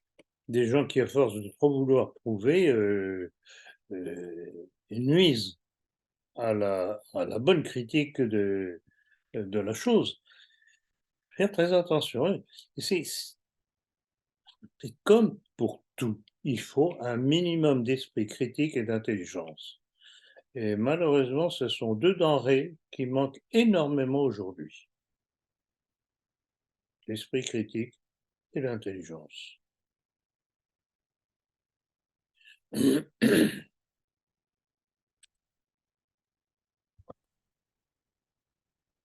Alors, dans notre dernier entretien, vous vous étiez étonné que seul Civitas ait été visé par les mesures d'interdiction annoncées par Gérald Darmanin, alors que c'est Pierre Hillard qui, par sa déclaration à l'université d'été de Civitas, en était la cause et n'était pas inquiété. Avez-vous eu des précisions sur ce sujet? L'affaire est toujours aussi curieuse et aussi opaque. Alors, justement, pour les personnes justement qui me disaient de traiter Hillard de juif, déjà suffisamment de choses à lui reprocher. Bon, donc il y a eu cette déclaration de Hillard. Je ne suis pas contre cette décision d'ailleurs, il mettait les pieds dans le plat, mais était-ce bien utile de les mettre lors de l'université d'été de Civitas? On pouvait tout de même se douter qu'il y aurait des retombées. Et ça n'a pas manqué. Et ce qu'il y a de curieux, ce que j'ai dénoncé dans notre dernier entretien et puis dans la politique et ailleurs, Pourquoi est-ce que seul Civitas subit les conséquences de la déclaration de Pierre Hilard et pas l'auteur? Alors, il y a deux personnes, je ne vais pas dire les noms, je ne vais pas les embarrasser. Je pense qu'il y en a un qui est très connu dans nos milieux. Ils m'ont dit, mais si, lui aussi est pris en ligne de mire, etc. Je leur dis, ah bon, d'accord, mais donnez-moi le lien. J'attends toujours. Et je n'ai rien vu sur Internet, et pourtant j'ai cherché. Je n'ai pas vu sur Internet qu'à la suite de sa déclaration, tout ce qu'il y a de plus antisémite, d'ailleurs, pour un juif, c'est curieux quand même, s'il est juif, je n'ai absolument rien vu qu'il ait été pris en ligne de mire par M. Darmanin. Alors, je regrette beaucoup, tant mieux pour lui. Et c'est tout de même curieux qu'il passe à travers la chose, alors que c'est Vitas qui paie les pots cassés. Et j'ai une petite hypothèse, est-ce que c'est le fait, justement, de la position de Hillard fanatiquement anti-Poutine qui fait qu'il il bénéficie d'une certaine bienveillance du pouvoir? Je pose la question comme ça en passant. Donc voilà le problème. Tant mieux pour lui, mais je trouve ça normal. Mais ce qui est intéressant quand même, c'est que il a été invité quelque temps plus tard à Chiré-Montreuil, et puis la préfecture a interdit qu'il fasse une conférence là-bas, mais il pouvait quand même vendre ses livres et parler en aparté aux gens. Mais alors, il y a un autre invité, Patrick Buisson, qui lui, suite à cette déclaration, a refusé de venir. Oui, Buisson, vous savez, Buisson. Encore, il y a des gens dans le milieu qui disent ah, Buisson, pour moi, c'est un tordu. Mais le problème, justement, de ce qui s'est passé à Chéré-en-Montreuil pour Hillard, là aussi, je l'ai souligné, je ne sais pas si on en avait parlé dans le dernier entretien, mais vous ne trouvez pas que c'est une forme de faire la publicité de Hillard, de lui interdire de faire une conférence, mais de lui permettre de vendre ses livres? Au contraire, ça ne peut que le booster, comme on dit. Hein. C'est même curieux, cette attitude du pouvoir. Donc, on lui interdit un truc, bon, un petit discours, c'est pas ça qui peut gêner, mais ses livres. Et alors, parmi ces livres, justement, il y a un livre dont le titre est tout de même assez évocateur et significatif. Le titre, c'est La marche irrésistible du nouvel ordre mondial. Ah bon? Irrésistible? Mais alors pourquoi est-ce qu'il continue à écrire sur le mondialisme si c'est irrésistible? Vous ne trouvez pas quelque chose d'ambigu, de très trouble dans la façon d'agir de Hillard? Il veut qu'on nous convaincre que c'est plié, que c'est pas la peine, que Voilà, nous, exactement, c'est pas la peine de vous battre. C'est irréversible. Écoutez, il y a un problème là quand même. Il serait temps de se réveiller.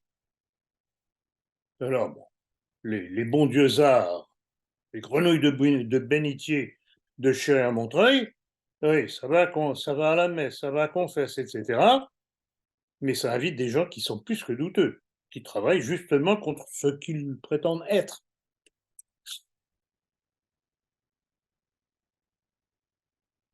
Pourquoi croyez-vous que quand j'ai décidé en 2001 de reprendre le flambeau de mon père, je me suis dit que le seul travail utile que je pouvais faire, c'était de mettre le bistouri dans les obsèques.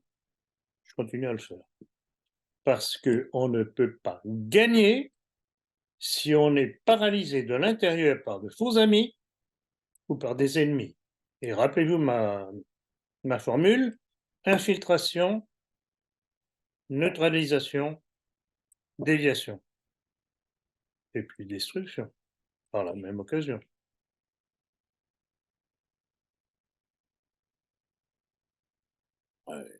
Rappelez-vous, Gérard Montreuil, qui bien entendu s'est vautré pour vendre les bouquins de Zemmour. Alors, oui, ils ont vendu, mais rappelez-vous, vous avez, dans un de nos entretiens, vous avez rappelé que c'était comment de vendre un livre, mais vendre aussi son contraire. Je crois que c'est ça. Ou, parce que chez Montreuil vendait le livre de Zemmour, mais vendait aussi le livre d'Indy. Il vendait les deux. Hmm.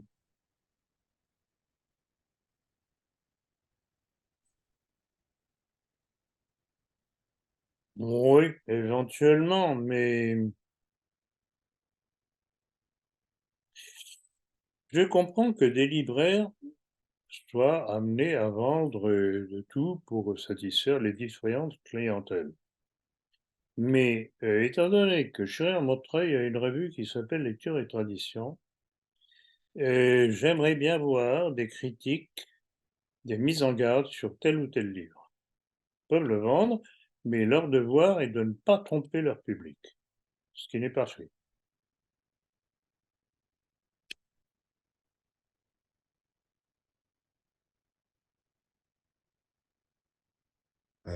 Alors, nous avons une autre question concernant Hilar. Ce serait la dernière de la rubrique au milieu. Alors, à propos, nous savons, parce qu'à propos de lui, nous avons appris qu'il a été sollicité par Louis Divergent. Il a à nouveau fui toute confrontation avec vous à propos de Poutine. Est-ce que vous pouvez nous en dire un peu plus? Est-ce que vous avez eu peut-être Divergent au téléphone? Alors, justement, j'ai eu le Divergent au téléphone parce que je savais il traversait une période difficile et j'ai voulu prendre des nouvelles de lui.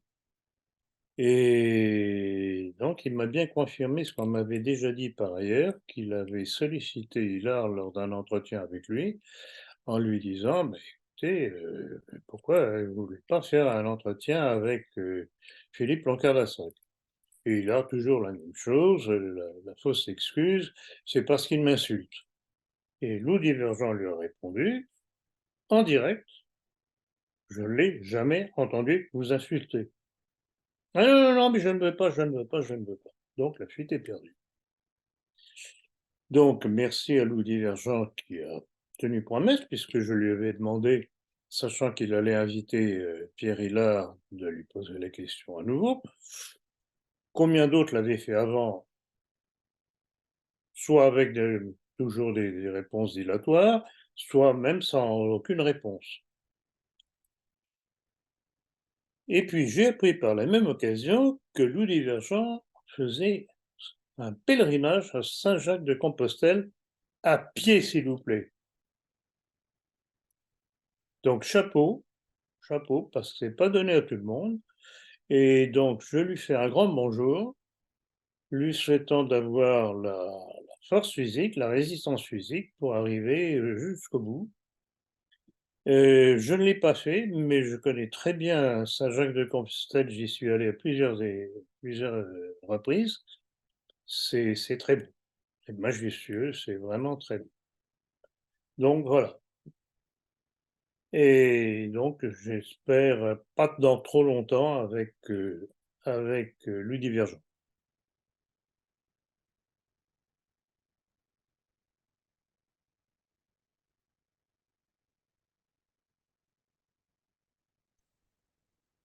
Donc, nous allons passer maintenant à l'étranger. Selon le New York Times, le bombardement qui a tué 17 personnes le 6 septembre dernier dans un marché dans l'est de l'Ukraine est sans doute imputable à une erreur de l'armée ukrainienne. Qu'est-ce que vous en pensez? Eh bien, je suis toujours surpris tout de même par les Américains qui, par certains côtés, ont tout de même encore une certaine forme d'honnêteté. Cette information, là aussi, moi, quand j'avais vu l'information que les médias occidentaux se complaisaient à répandre que c'était les Russes qui avaient fait ce carnage, je m'étais dit non. Les Russes savent très bien ce qu'ils font, ils savent très bien où viser. C'est pour ça que périodiquement, ce sont des centres de recrutement, ce sont des postes de commandement, y compris avec des officiers de l'OTAN. qui sont volatilisés par leurs fusées, etc., etc., les tanks, les arrivages de munitions qui viennent de l'Est, de l'Ouest, etc., etc., les Russes savent très bien où frapper. Ils n'ont pas besoin de massacrer des gens sur un marché. Donc, chapeau au New York Times, c'est curieux. J'enregistre avec plaisir cette honnêteté. Pas toujours le cas, mais enfin, il faut reconnaître ce que l'on doit reconnaître. Donc voilà.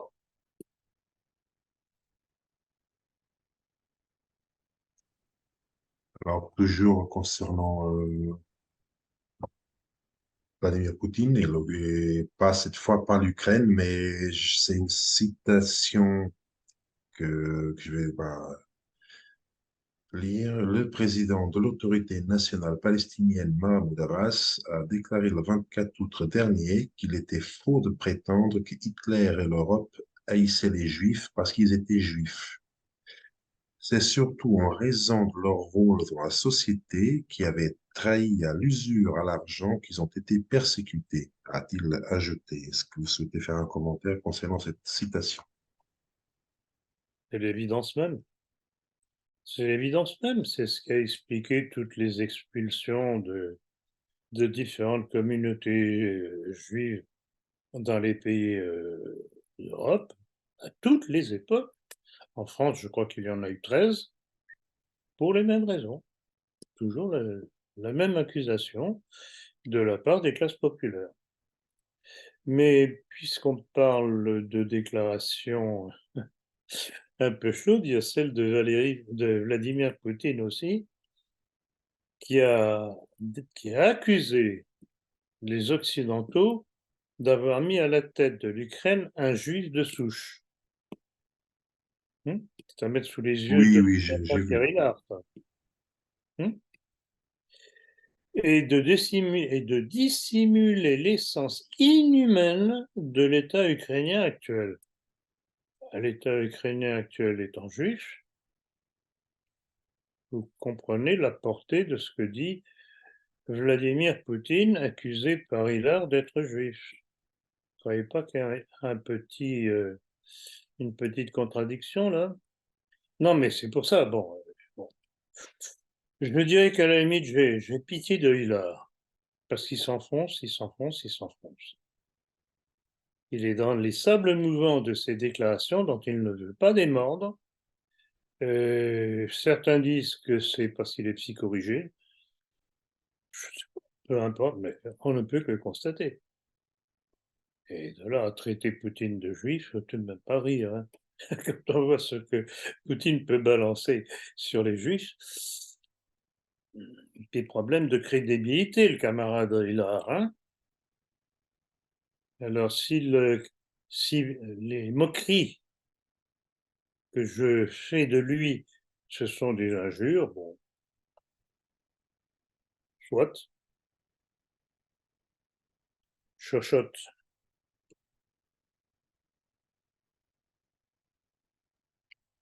Oui, alors juste à propos des gens parmi vous qui sont contre l'idée de Poutine, agent du nouvel ordre mondial parallèle de Hillard, on peut trouver, donc après des gens, on n'est pas forcément d'accord avec leurs idées ou leurs positions, mais il y a entre autres Michel Drac, Lucien Cerise, Youssef Indy, Xavier Moreau ou encore Pierre-Antoine Plaquevent. Voilà, tous contredisent Hillard sur cette idée de Vladimir Poutine, agent du nouvel ordre mondial.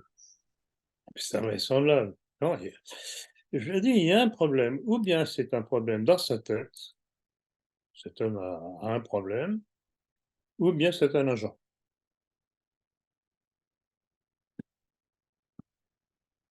On verra.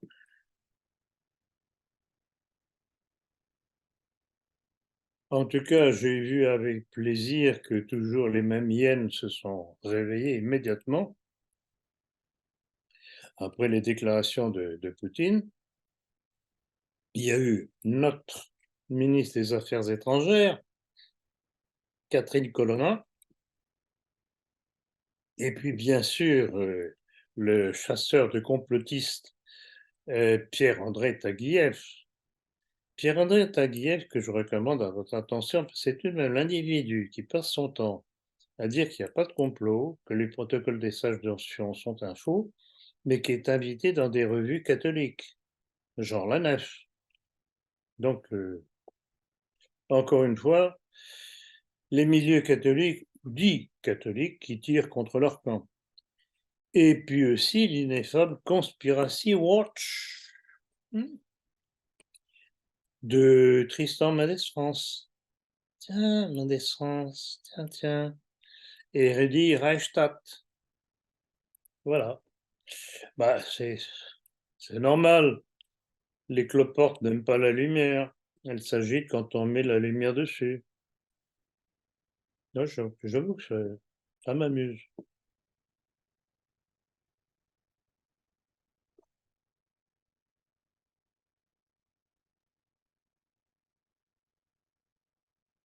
La toute dernière question. Nous pouvons affirmer que les vaccins Covid-19 ne sont pas des vaccins, mais une arme biologique contre l'humanité. On trouve cette déclaration sur le site Europe Parle EU du 16 septembre 2023. Que pensez-vous de cette déclaration? Ça rejoint tout à fait tout ce que je dis depuis des années. Depuis, au moins depuis l'apparition des premières mesures contre le Covid. N'oubliez pas le travail de désinformation du ministère de la Santé avec Agnès Buzyn et Jérôme Salomon, évidemment sous l'égide d'Emmanuel Macron et du ministre de la Santé, non, pas du ministre de la Santé, puis c'était Agnès Buzyn qui l'était, qui ont tout fait pour faire croire qu'il n'y avait pas d'autre traitement que le vaccin, alors qu'il y avait déjà le traitement du professeur Raoult avec l'hydroxychloroquine qui a sauvé des gens, était efficace, puis, quelque temps après, l'apparition de l'ivermectine, aussi tout aussi efficace, médicament qui coûtait très peu cher. Évidemment, ça ne fait pas les affaires de Big Pharma. Donc, dans tout ça, il y a deux choses. Il y a une volonté de destruction en faisant vacciner les gens par un produit qui n'avait même pas terminé ses phases de probation, de non-nocivité, et un énorme problème d'argent, et pour les fabricants de vaccins, et pour les gouvernants qui ont imposé la vaccination, dont un certain Emmanuel Macron. Donc, je suis tout à fait d'accord, évidemment, avec cette déclaration. Nous pouvons affirmer que les vaccins Covid-19 ne sont pas un vaccin, mais une arme biologique contre l'humanité. Et ne sont pas un vaccin, il a tout à fait raison, parce qu'un vaccin ne correspond pas du tout aux caractéristiques du vaccin, entre guillemets, anti-Covid. Prenez un vaccin contre la polio, contre n'importe quoi, un véritable vaccin. Vous n'avez pas à faire des rappels tous les 3 ou 6 mois, etc. Ça se fait plusieurs années après. Donc, le truc qu'on nous dit être un vaccin, c'est un truc qui a été fabriqué, qui a été imaginé dans un but bien précis. Et le but bien précis, c'est la déclaration que vous avez lue. Nous pouvons affirmer que les vaccins Covid-19 ne sont pas un vaccin, mais une arme biologique contre l'humanité. Et le plus curieux, et j'avoue que quand j'ai vu ça, comme vous l'avez vu, c'est sur le site Europarle, c'est-à-dire Europarlement, du 16 septembre 2023. J'avoue que c'est... Ça, par contre, ça m'a sidéré. C'est bien, ça commence à sortir.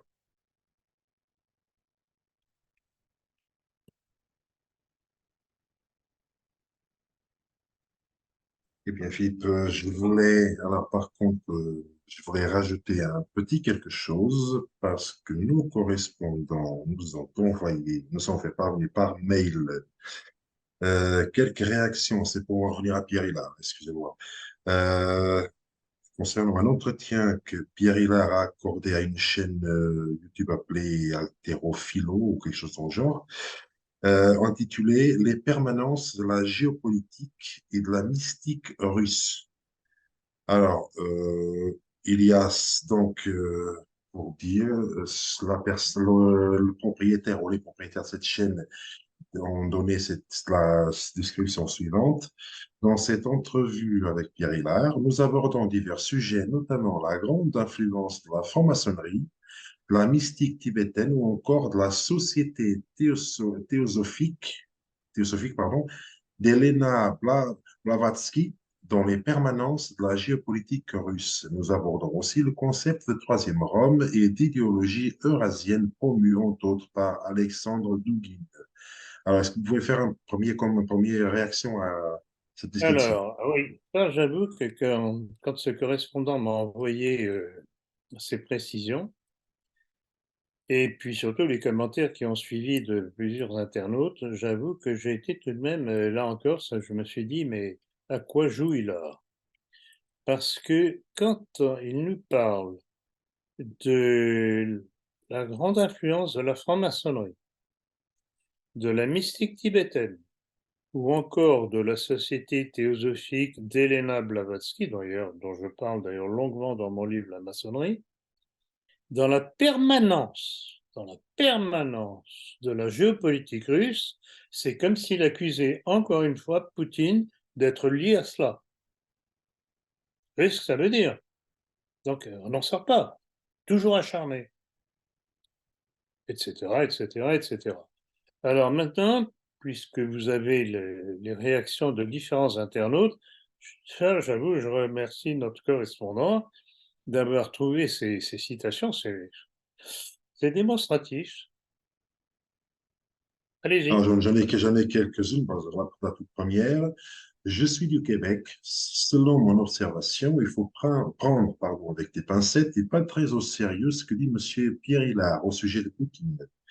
En effet, M. Hillard n'a jamais voulu débattre honorablement avec M. Poncarasac, alors je me dis que M. Hillard n'est pas très convaincu lui-même et qu'il a des choses à cacher. De plus, il est très facile d'écrire à M. Poncarasac sur son mail personnel et il répond toujours au petit peuple, ce qui n'est pas la même chose avec M. Hillard, avec qui c'est impossible de faire parvenir le moindre commentaire, car tous ces canaux de communication sont cachés. Déjà, cela en dit beaucoup si on compare les deux hommes et leur transparence commune. Merci, jugez-en vous-même.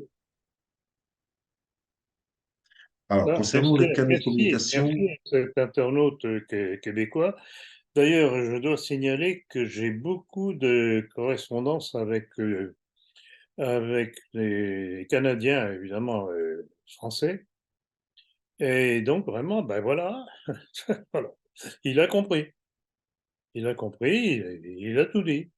Donc, il ferait bien de faire attention. Il est en train de scier la branche sur laquelle il est assis. Il peut paraître encore être un opposant sur certaines choses, mais il y a de telles contradictions sur d'autres choses, il y a un problème. Il y a anguille sous roche. par contre, il y a un autre commentaire qui a été relevé qui est totalement opposé. Donc je cite, Philippe Pancarasac pense, lui, que Poutine s'oppose totalement au nouvel ordre mondial et que s'il est attaqué avec son pays de la sorte, c'est qu'il est du bon côté des choses qu'on doit le suivre, qu'il représente l'opposition absolue. Or, Pierre Hillard nous révèle le contraire et je pense qu'il a raison. Je pense qu'il est contrôlé et au moindre faux pas, il peut être liquidé. Sinon, ça ferait longtemps qu'il l'aurait été. C'est hallucinant, vraiment. C'est aveuglement. Euh, L'opération en Ukraine, ce serait un faux pas. Hein. N'empêche, qu'est-ce qui est en train de l'emporter actuellement? Quand on apprend, je l'ai déjà signalé à plusieurs reprises sur base de la déclaration des responsables, que des responsables américains que le propre chef de l'OTAN, Stoltenberg, je crois, vous déclare qu'il n'y a plus assez de munitions à donner aux Ukrainiens, vous avez tendance à vous dire que les carottes sont cuites. Je pense tout de même que la guerre va continuer encore longtemps.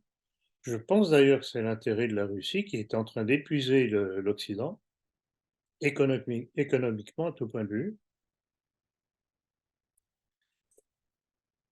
J'ai vu une estimation, je crois que c'est un Américain qui a dit que justement la guerre allait durer longtemps et que les Russes, d'ici l'année prochaine, auraient récupéré encore d'autres provinces.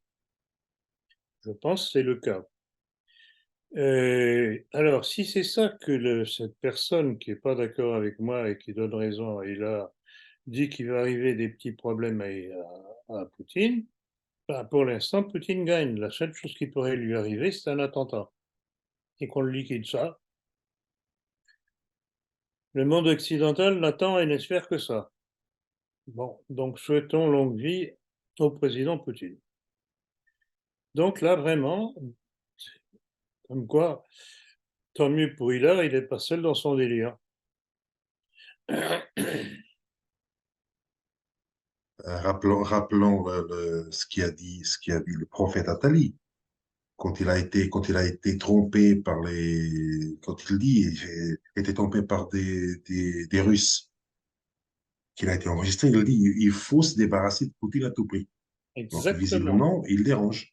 exactement.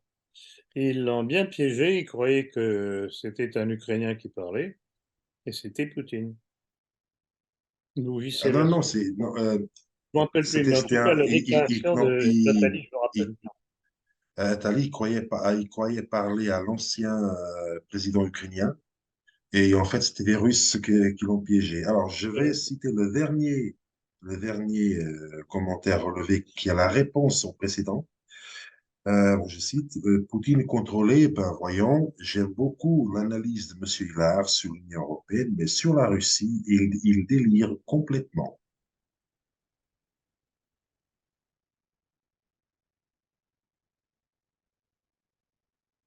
C'est intéressant. C'est intéressant tout ça. Bon, c'est toujours les gens intelligents comprennent. Les idiots, bah, c'est le propre des idiots, ils ne comprennent pas.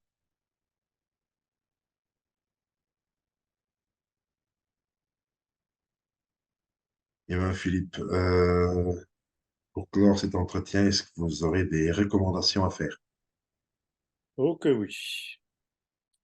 Oh que oui. Alors là, je vais tout de même, pour ne pas oublier, lire ce que j'ai voulu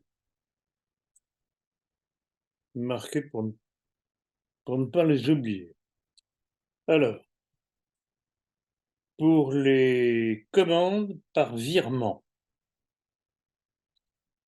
je répète, je répète, je répète que bien souvent, on reçoit des sommes d'argent versées par la banque sur notre compte, mais on n'a ni l'objet de la commande, semble-t-il du livre, ou bien si c'est un abonnement à la politique, et encore moins l'adresse de la personne. Qu'est-ce qu'on fait si la personne ne nous a pas prévenu préalablement de l'envoi? Donc, on est obligé d'attendre que la personne s'étonne de ne rien recevoir. De grâce, quand vous faites une commande, quand vous demandez un abonnement à la politique, prévenez-nous, vous nous envoyez un mail en disant, voilà, je suis monsieur un tel, habitant à tel endroit, je commande ça, ça et ça. Sinon, on est perdu, on ne peut rien faire. Donc, réflexe, donnez vos mails qu'on puisse réagir. Deuxièmement, en cas de réception irrégulière de la politique, et Dieu sait s'il y en a, et justement, c'est parce qu'elles sont irrégulières que cela prouve bien que c'est de la faute de la poste, de la faute du préposé qui est chargé de distribuer le courrier. Parce que si on en croit le renvoi de la politique qui nous est fait, avec la petite étiquette n'habite pas l'adresse indiquée, ce serait tous les mois que ça ne devrait pas arriver. Or, un mois ça arrive, un autre mois ça n'arrive pas. Donc ça veut dire que le préposé n'est pas le même. Il y a celui qui fait son travail et l'autre qui dégage le courrier qu'il n'a pas envie de distribuer. Donc là encore, vous constatez un envoi irrégulier, ce n'est pas de notre faute, c'est la faute de la politique. Vous devez nous prévenir immédiatement, d'une part, qu'on puisse vous l'envoyer par Internet, par PDF, et de grâce, portez plainte à la poste. Sinon, rien ne changera. Ne soyez pas passifs. Réagissez.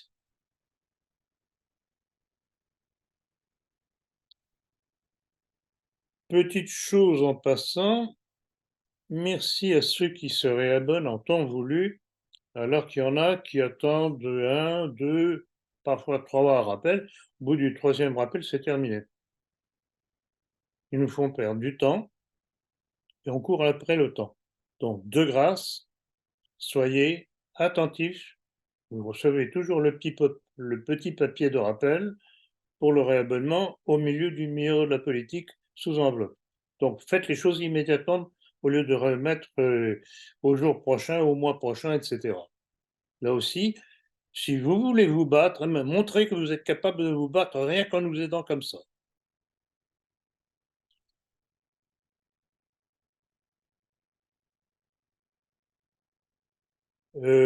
Bien entendu, nous sommes toujours preneurs d'informations intéressantes, mais toujours référencées. Aucune information qui n'est pas référencée ne nous intéresse, ça va directement dans la corbeille.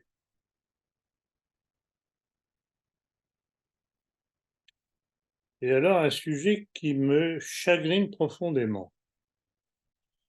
Depuis que le Covid, il y a un certain nombre de personnes, tout de même conséquents, qui venaient régulièrement à la conférence et qui, à partir des confinements, ont cessé de venir, restant dans leurs petites pantoufles en attendant de voir la conférence affichée sur Internet.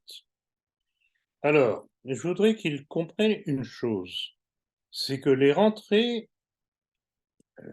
physiques pour assister à mes conférences, c'est un apport financier qui nous permet de financer, bien entendu, la politique et surtout l'édition de livres ou des rééditions de livres. Ne croyez pas que ça vient comme ça. Et je ne trouve pas ça par terre en me promenant. Alors, si vous préférez rester chez vous tranquillement à regarder la conférence sur Internet, ayez la gentillesse d'envoyer la somme de votre présence à laquelle vous n'êtes pas, pour que justement on puisse continuer à alimenter notre caisse pour ce que j'ai dit, édition de livres, etc.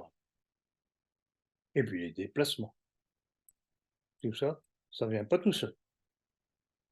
Donc là encore, si vous prétendez vous battre, c'est en nous aidant, pas simplement en profitant de ce que nous faisons. J'espère que j'ai été assez clair.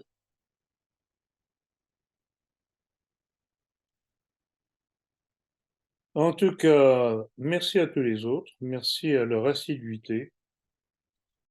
J'avoue que c'est un formidable encouragement de voir comment il y a des personnes qui, depuis des années et des années et des années, nous suivent, sans compter les personnes qui viennent.